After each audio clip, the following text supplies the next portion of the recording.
Now, I know you're probably thinking, what in the world is I want to eat your pancreas? That sounds like the strangest name ever, and I understand that it is a really weird name, but it's a very good movie. So the movie goes like this. A girl in his class dies. No, it's not a spoiler, it's how the movie starts. The illness, which then leads into something greater. Now to the explanation of the title. In certain cultures, when they say they want to eat an organ and then actually eat organs from different animals, it means something like, I want the bad stuff to go away or to protect that organ. I honestly didn't think this movie was gonna hit hard. They straight up tell you that she's gonna die. Not through foreshadowing like other shows, but like they show you the funeral and everything.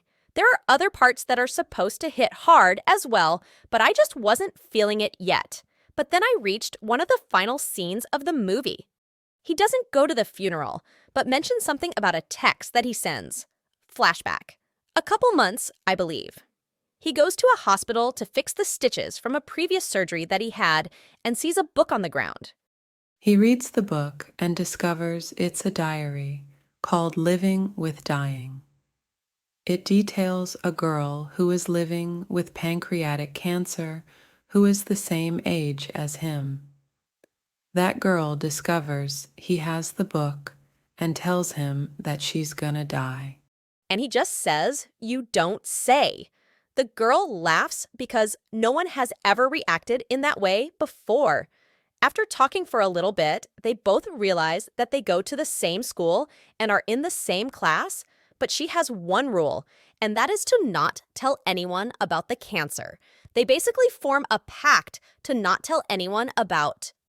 This movie just keeps building up the characters till the end, and it makes the final scene that much more impactful. I usually don't cry or bawl at movies or TV because the characters aren't real, but this movie had me tearing up hard. Now, I don't really know, but whenever I start to cry, my body's like, no, so the tears don't really flow. This movie was so hard to keep the tears in because I definitely felt for the characters. Speaking of the characters are so well developed. The main character, me, no, that isn't his name. But his name has plot significance, so you'll discover it later in the movie. It's a normal high schooler. He's extremely introverted, so I could definitely relate. He finds joy in thinking about what others think of him and is all around a pretty closed dude. It doesn't help that everyone at his school has it out for him. The voice actor, Takasugi Mahiro, does a great job transitioning with the character. As the movie progresses, you learn more about his character and he becomes more able to open up. The most surprising thing is that this voice actor's only role is this movie. His ability to channel emotion through even the subtlest of speech is great. The girl in this movie, Sakura Yamauchi, is extremely outgoing, so the complete opposite to me. She pushes me to do things that he doesn't want to do, and eventually takes him with her on her things I want to do before I die. List adventure this voice actress. Lin does a great job as well. Sakura is a character with two sides. Like the main character, she's a very outgoing person, but she's also very fragile, as the movie puts it. The voice actress's range is very good, showcasing high pitches and lows for the fun stuff and the emotional stuff, respectively. There are also some side characters that are great as well. Sakura's close friend from middle school, Kyoko, is a pretty interesting character who is portrayed as the one girl that you love to hate. She really hates the main character, just like most people at his school. She questions him at every turn, like, why are you hanging out with Sakura? She's fragile, you know. Don't hurt her, or I'll kill you. Just normal things. Me, personally, I didn't really like her till the very end because she's incredibly rude, but she's very important to the development of Mi's character. There is also the gum boy. They talked him up in the interviews before the movie. At least the dub cast did, but I didn't think he was that important. He does again help me grow. He starts talking with me with a simple question. He interrogates me like most people in his class, but then eventually calms down some. And it's really the first step in the change for me. It seems to me like the fastest and the best way to like a character is comedy. And this movie definitely does that. There's a lot of comedy between the two characters, and they're both very good for each other. The comedy is kinda dark comedy, so if you don't like that, you might not like some of the jokes, but they're pretty funny in a morbid kind of way.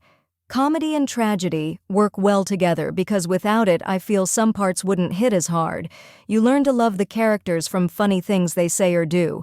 So when tragedy strikes, it's like, oh, that sucks. I really like that character, because you learn to like them through the comedy. Straight tragedies can be good too.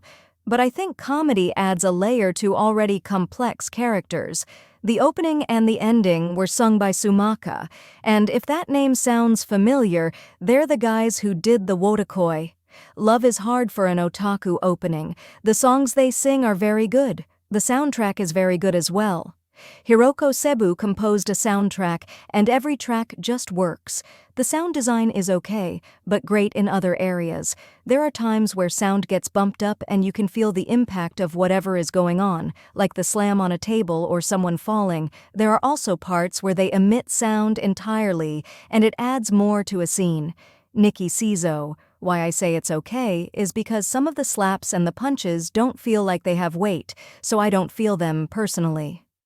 The cinematography for this film is also standout. They frame shots very well, either with playing with depth of field, which is how in or out of focus the background is from the subject, to focus on specific parts of a scene, or through frames within frames, showcasing togetherness or isolation. I don't know if it was just me, but sometimes the character's movement was very smooth and that was pretty neat. The details in the faces and hands were very good, especially in close-up shots. Now that I've talked about all of the good, I want to talk about the bad. The character designs aren't really anything special. They look kind of bland. It honestly looks like something that was made years ago. Studio Vault made this and they're pretty new, so they haven't made much. If their intention was to look older, then they did a great job. The narration at some point was very unneeded. This is a novel adaptation after all, so you're gonna get those explainy bits.